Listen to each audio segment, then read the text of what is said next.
E se você descobrisse que alguém que você conhecia escondia um segredo tão terrível que mudaria para sempre a história criminal do Rio de Janeiro? No ano de 1937, enquanto o Brasil vivia sob o regime do Estado Novo de Getúlio Vargas, numa cidade que começava a se modernizar, mas ainda era refém de costumes rígidos e de uma moralidade inflexível, um crime bárbaro viria à tona de forma quase acidental.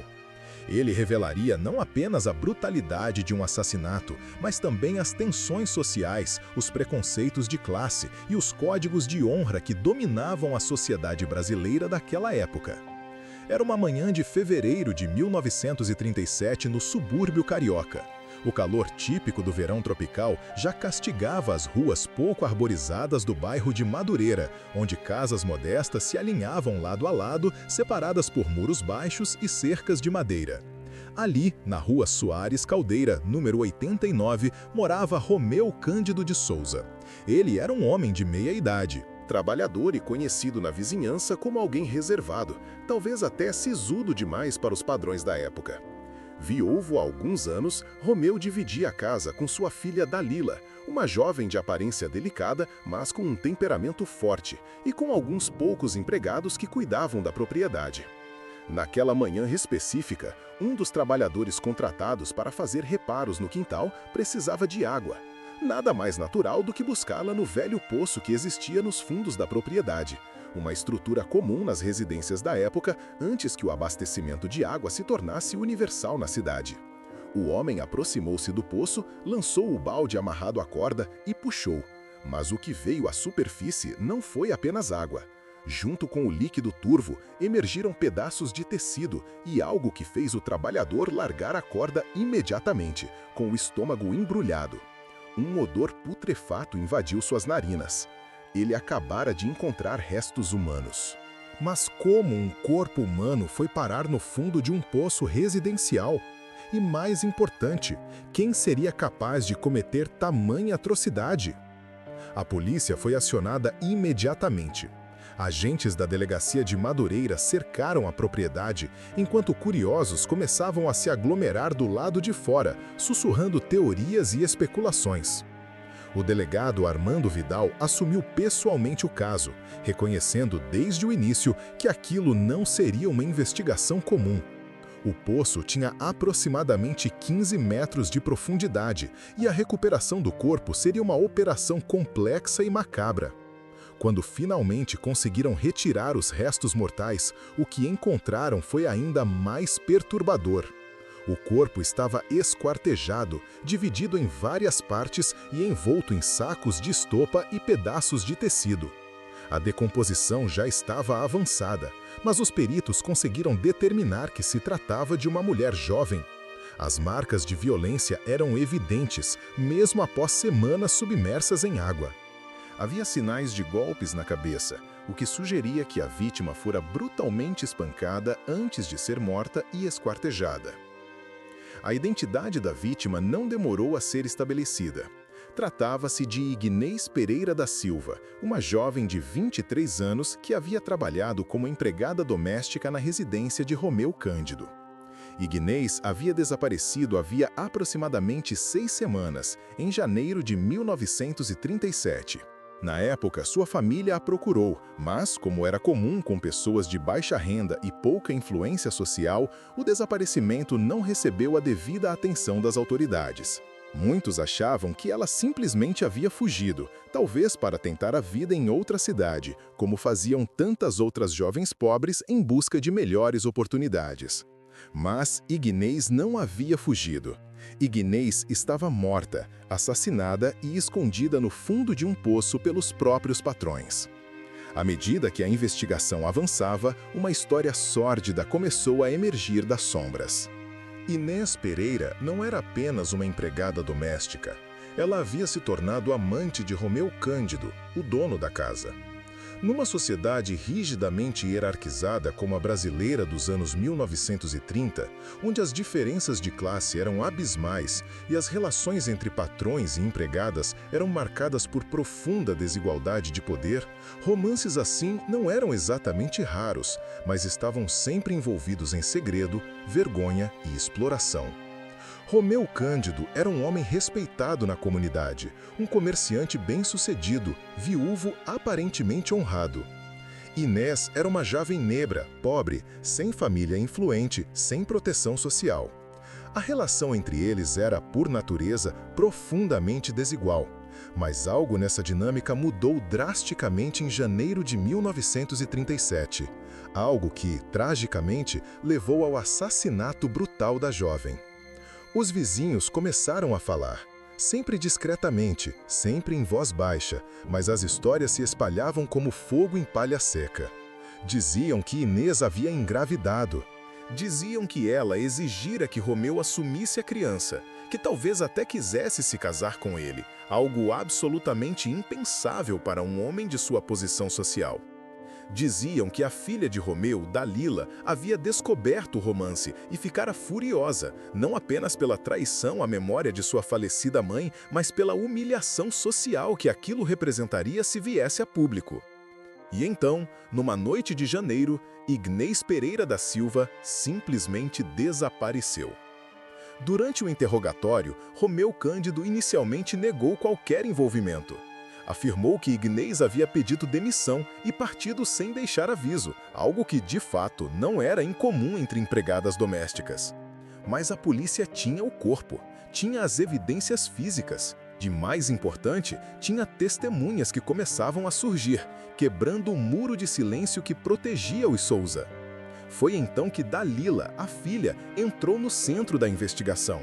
Aos 25 anos, Dalila Cândido de Souza era descrita pelos conhecidos como uma mulher de personalidade dominadora, com ciúme possessivo em relação ao pai e um profundo senso de superioridade de classe. Quando confrontada pelos investigadores, sua fachada de respeitabilidade começou a rachar. Sob pressão, Romeu finalmente confessou, mas sua versão dos fatos era conveniente demais, elaborada para minimizar sua responsabilidade e lançar a culpa sobre circunstâncias que ele alegava estarem além de seu controle. Segundo Romeu, Ignez realmente estava grávida e havia se tornado cada vez mais insistente em que ele assumisse publicamente a relação. Ela ameaçava expor o caso, arruinar sua reputação, contar para toda a vizinhança. Em sua confissão, Romeu pintou Ignez como uma mulher ambiciosa, manipuladora, que usava a gravidez como instrumento de chantagem. Era a narrativa clássica da época, culpar a vítima, especialmente quando essa vítima era uma mulher pobre e negra sem poder para se defender. Mas a verdade era muito mais sombria do que Romeu estava disposto a admitir.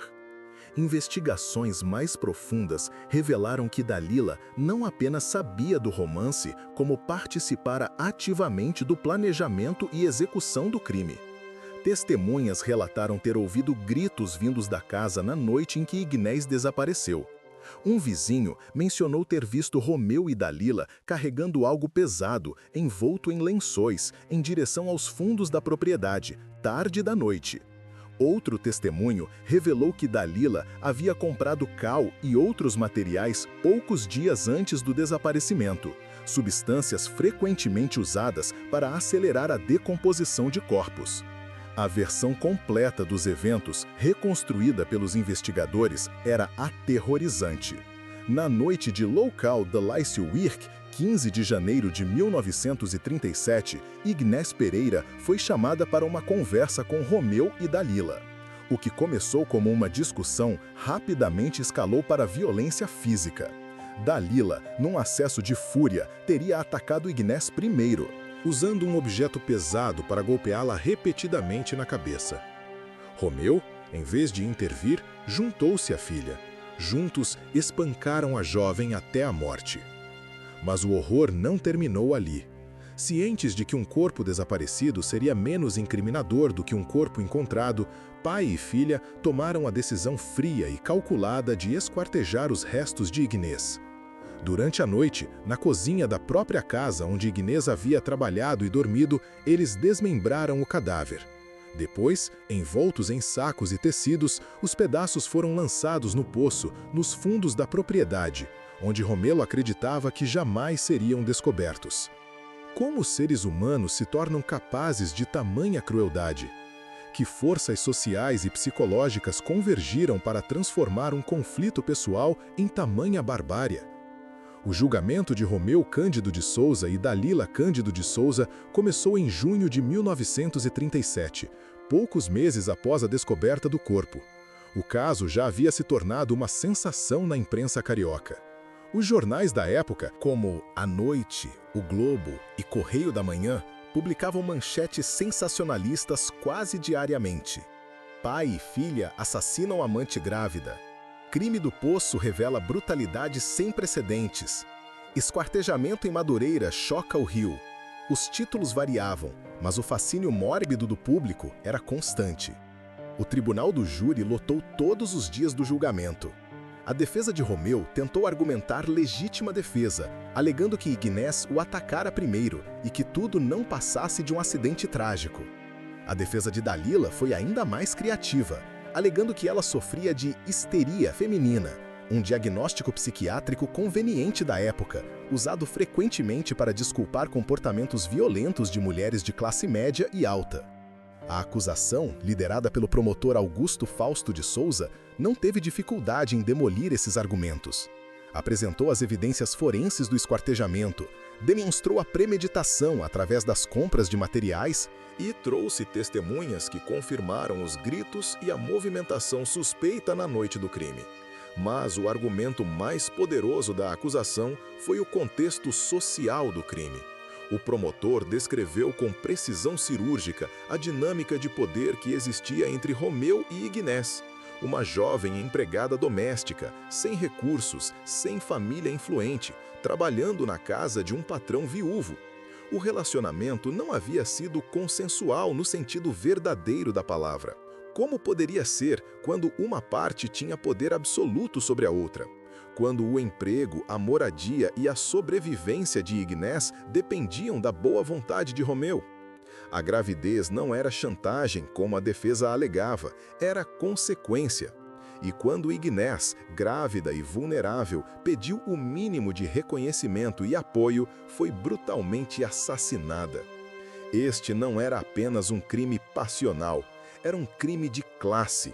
Um crime que expunha as vísceras podres de uma sociedade construída sobre desigualdade e exploração. Os depoimentos das testemunhas foram devastadores. Uma antiga colega de Ignez, também empregada doméstica, revelou que a jovem havia confidenciado seus medos nas semanas antes do desaparecimento. Ignez sabia que estava em perigo. Havia contado à amiga que Dalila a ameaçara, dissera que ela pagaria caro por tentar subir na vida através de Romeu. Mas Ignez não tinha para onde ir. Sem dinheiro, grávida, dependente do emprego, ela estava presa. Outro testemunho crucial veio de um médico que examinara Ignez semanas antes de sua morte. Ela estava realmente grávida, de aproximadamente 3 meses. O médico relatou que a jovem parecia aterrorizada quando ele perguntou sobre o pai da criança, recusando-se a dar qualquer informação. Agora, todos sabiam por quê. Durante seu próprio depoimento, Romeu Cândido manteve uma postura de aparente remorso, mas suas palavras revelavam o preconceito profundo que motivara o crime. Ele se referiu a Ignez como aquela mulher. Falou sobre como ela havia se aproveitado de sua solidão de viúvo, como havia seduzido um homem honrado. Em nenhum momento reconheceu sua própria responsabilidade na gravidez ou o abuso de poder inerente à relação. Para ele, Ignez era a vilã da história, e ele e Dalila eram apenas vítimas de circunstâncias infelizes. Dalila, por sua vez, permaneceu fria e calculista durante todo o julgamento. Testemunhas relataram que ela sorriu em alguns momentos, especialmente quando a defesa apresentava argumentos que considerava favoráveis.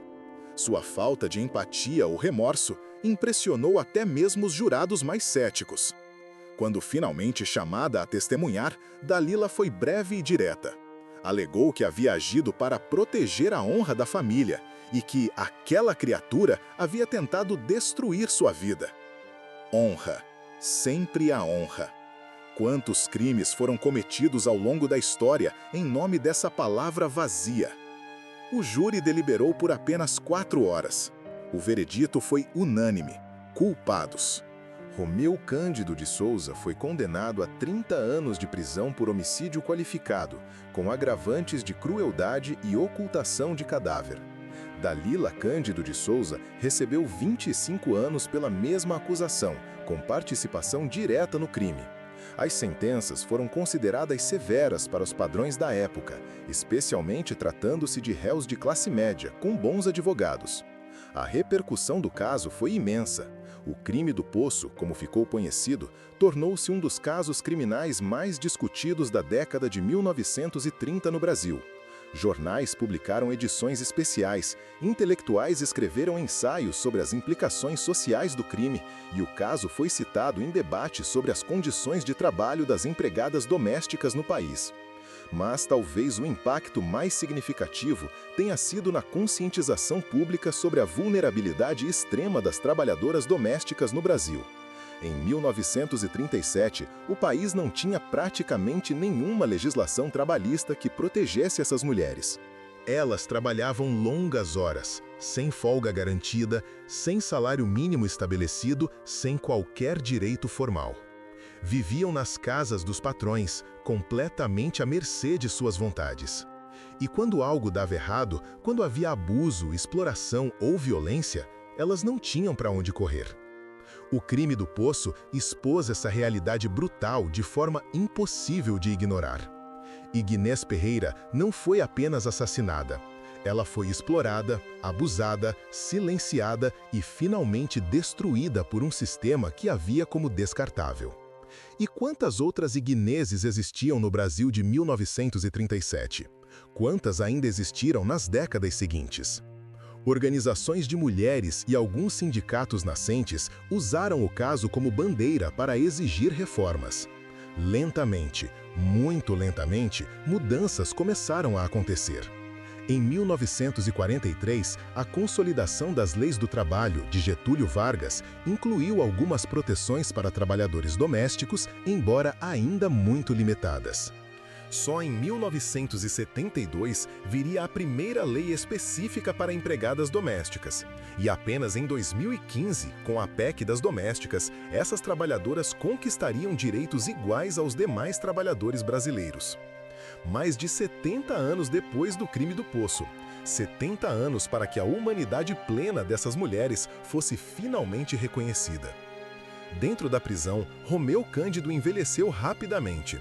Registros penitenciários indicam que ele manteve comportamento exemplar, participou de programas de trabalho interno e conquistou algumas reduções de pena por bom comportamento. Foi liberado em 1958, após cumprir 21 anos, já um homem quebrado física e mentalmente. Morreu em 1963, solitário e esquecido em um quarto alugado no subúrbio do Rio. Dalila teve um destino diferente. Na prisão, sua arrogância e falta de remorso a tornaram impopular entre as outras prisioneiras. Sofreu diversos confrontos e foi isolada múltiplas vezes por problemas disciplinares. Desenvolveu problemas psiquiátricos sérios e passou os últimos anos de sua sentença em um hospital penal. Foi libertada em 1962, mas nunca se reintegrou à sociedade. Viveu reclusa até sua morte em 1971, sem jamais ter expressado qualquer arrependimento pelo que fizera a Ignés Pereira. A casa da Rua Soares Caldeira, número 89, em Madureira, ficou abandonada por anos após o crime. Ninguém queria comprar ou alugar a Casa do Poço, como ficou conhecida na vizinhança. O poço foi lacrado pelas autoridades, mas as histórias persistiram. Moradores locais contavam que ouviam gritos à noite, que viam vultos nos fundos da propriedade, que a casa era assombrada pelo espírito de Ignés buscando justiça. Talvez fossem apenas lendas urbanas, ou talvez fossem a consciência coletiva de uma comunidade que havia falhado em proteger uma de suas mais vulneráveis integrantes. Eventualmente, a casa foi demolida nos anos 1960 durante um processo de renovação urbana do bairro. No local, foi construído um pequeno conjunto de apartamentos. Poucos dos moradores atuais conhecem a história sombria daquele terreno. Mas a memória de Ignez Pereira da Silva permanece, registrada em arquivos judiciais, manchetes de jornais amarelados e na lembrança cada vez mais rarefeita daqueles que ainda contam a história do crime do Poço. O caso continua sendo estudado em cursos de criminologia, direito e história social brasileira. É um exemplo perfeito de como crimes individuais podem revelar patologias sociais muito mais amplas. O assassinato de Ignez não foi um evento isolado, uma explosão irracional de violência. Foi o resultado lógico de um sistema que desumanizava sistematicamente pessoas com base em classe e raça, que criava hierarquias tão rígidas que o assassinato parecia preferível à humilhação social. Quando analisamos o crime do Poço através de uma lente contemporânea, vemos ecos perturbadores ainda presentes na sociedade brasileira atual. As trabalhadoras domésticas continuam sendo majoritariamente mulheres negras e pobres. Ainda enfrentam condições de trabalho difíceis, ainda são vulneráveis a abusos e ainda lutam por reconhecimento e direitos plenos. A PEC das Domésticas de 2015 foi um marco fundamental, mas a implementação completa desses direitos ainda encontra resistência em muitos lares brasileiros. E isso nos leva a uma pergunta desconfortável: o quanto realmente mudamos desde 1937? Os números são reveladores. Segundo dados do IBGE, em 2023, o Brasil tinha aproximadamente 5,7 milhões de trabalhadores domésticos, dos quais 92% eram mulheres e 65% eram negras. Apesar dos avanços legais, apenas 28% tinham carteira assinada, o que significa que a maioria permanece sem acesso a direitos trabalhistas básicos. Casos de exploração, abuso e até escravidão moderna continuam sendo descobertos regularmente. O crime do Poço nos confronta com nossa própria cumplicidade nesse sistema. Quantos de nós empregamos ou conhecemos alguém que emprega trabalhadores domésticos? Como essas relações são estruturadas? Há verdadeiro respeito, dignidade e equidade? Ou reproduzimos, talvez de forma mais polida e socialmente aceitável, as mesmas hierarquias brutais que permitiram que Ignez Pereira fosse assassinada e esquartejada por ousar sonhar com alguma forma de reconhecimento? A história de Ignez é também a história de incontáveis mulheres que desapareceram ao longo da história brasileira sem deixar rastro, sem que ninguém as procurasse, sem que suas mortes importassem o suficiente para uma investigação adequada. Ignez teve a sorte sombria de ser encontrada, de que seu assassinato fosse tão brutal e seu esconderijo tão próximo que não pôde ser ignorado. Mas quantas outras não tiveram nem isso? Existem memórias esparsas sobre a família de Ignez. Ela tinha uma mãe, irmãos, talvez outros parentes, mas seus nomes raramente aparecem nos registros. Eram pessoas pobres demais, invisíveis demais para que alguém se importasse em documentar sua dor. A mãe de Ignez compareceu ao julgamento, sentou-se em silêncio enquanto os advogados de defesa difamavam sua filha morta, enquanto Romeu e Dalila tentavam justificar o injustificável. E depois, quando tudo terminou, ela simplesmente desapareceu dos registros históricos, levando consigo sua dor inimaginável. O crime do Poço é um lembrete brutal de que justiça e verdade nem sempre coincidem. Sim, Romeu e Dalila foram condenados. Sim, cumpriram pena. Mas isso trouxe Ignez de volta? Isso compensou sua família pela perda? Isso mudou fundamentalmente as estruturas que permitiram que o crime acontecesse em primeiro lugar? A resposta para todas essas perguntas é não. A justiça legal foi servida, mas a justiça social, a verdadeira transformação que impediria futuras Ignez de sofrer o mesmo destino, essa permanece e permanece pendente. Este é o legado mais profundo do crime do Poço. Não é apenas uma história de assassinato brutal, mas uma denúncia permanente da sociedade que produziu esse assassinato. É um espelho que reflete de volta para nós nossas próprias falhas, nossos próprios preconceitos, nossa própria tendência a desumanizar aqueles que consideramos inferiores na hierarquia social. E talvez seja isso que torna a história tão perturbadora e importante. Não é apenas sobre o passado, é sobre o presente. É sobre as escolhas que fazemos todos os dias, sobre como tratamos as pessoas que trabalham em nossas casas, que limpam nossos escritórios, que cuidam de nossos filhos. É sobre reconhecer a humanidade plena em todos, independentemente de classe, raça ou posição social. Ignés Pereira da Silva tinha 23 anos quando morreu. Tinha sonhos, medos, esperanças. Estava grávida de uma criança que nunca nasceria, uma criança que talvez tivesse trazido alguma alegria à sua vida difícil. Ela trabalhou duro, obedeceu ordens, fez tudo o que se esperava dela. E quando finalmente ousou pedir o mínimo reconhecimento, foi destruída. Sua vida importou, sua morte importa, sua memória importa. Em Madureira, se você perguntar aos moradores mais antigos, alguns ainda se lembram da história. Contam aos netos, numa mistura de lenda urbana e lição moral. Foi ali, dizem, apontando para o conjunto de apartamentos. Ali aconteceu o crime do poço. E, por um momento, o espírito de Ignés Pereira volta à vida na memória coletiva do bairro. Não há monumento para Ignés, não há placa comemorativa, não há rua com seu nome. Ela permanece uma nota de rodapé na história criminal brasileira, uma estatística, um caso arquivado. Mas sua história se recusa a morrer completamente. Continua sendo contada, estudada, analisada.